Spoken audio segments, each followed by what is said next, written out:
What you got over there? Here is a fixture I made for my IME 450 class. Okay, so what does it do? I'm glad you asked. Fixture was designed to hold these two parts out in space, this one being the finished part. So what it does is it holds, locates, and clamps these parts out in the CNC machine so that it's clear of the tool paths that we program. Wow, how cool. So did you learn anything or? Now, since I never made a fixture before, I wanted to learn how an engineer would go about engineering a fixture to locate and hold a specific part. So how did you make it? I'll show you. So what we see here is the op1 part. And what we can see is we have datum B right here, datum A right here, and datum C right here. So we're constrained to fixturing this part in the fixture according to these datums. We've got to basically, since there are no datums on the raw stock, which is what we're given for the op1, we've basically got to create these datums. So we've got to hold on to the part by this small little piece right here. So what I have done in my fixture is I took basically what this is supposed to be based off of, and I put a pin right here, a locator rail on the left side, and then, a locator rail on the right side, and two Mighty Bite clamps on this side, and then we've established the datums. So we were constrained in that way by these datums. So looking to the next part, which is the second operation part, we have pretty much the same exact datums, right? That A plane right on the bottom that was on this face. So it's on the bottom here, and then this side face, and then we have the C datum down here.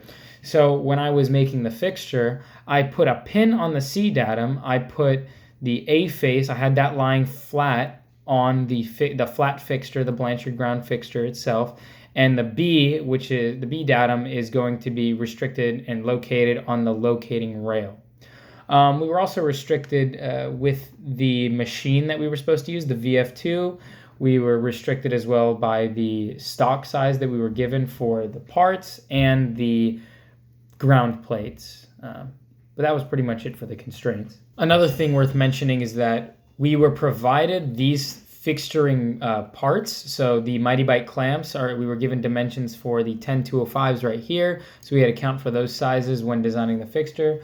Not only that, we had to account for the locator rails. I believe it was the 33 120s right here that we had to design for the size of the rails. So this right here is the fixture plate with all of the parts assembled onto it. So you can see you have the locator rails, the screws, the pins, the clamps, everything on here along with the parts. Everything fits together very nicely, and as you can see, let me go in depth over here. So if we open this fixture part, you can see these slots were made for the rails, these holes were made for the pins, these holes made for all the screws, and these slots right here were made for the clamps. As you can see, in op1, it goes a little deeper than in op2. That's because we can grab onto more material and it won't interfere with the toolpath.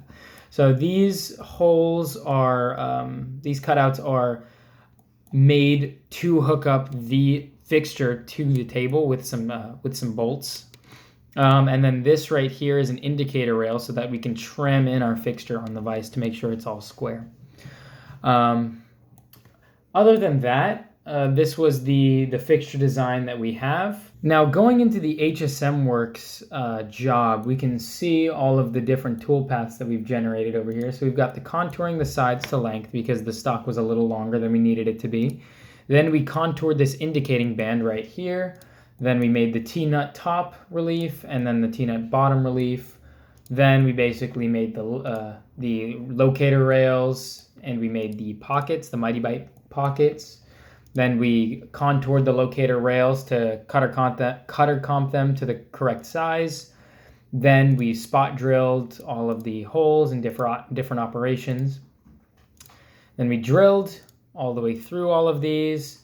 We reamed the pinholes, and then we tapped the Mighty Bite holes and the locator rail holes. Then last but not least, we chamfered and engraved all our operations. Now, if you see, this is the code that we generated here. I believe it's this one actually. This is the code that we generated once we post-processed, so that's pretty much the code right there. You can see all of the tools that we use right here, and it's pretty much that. Oh yeah.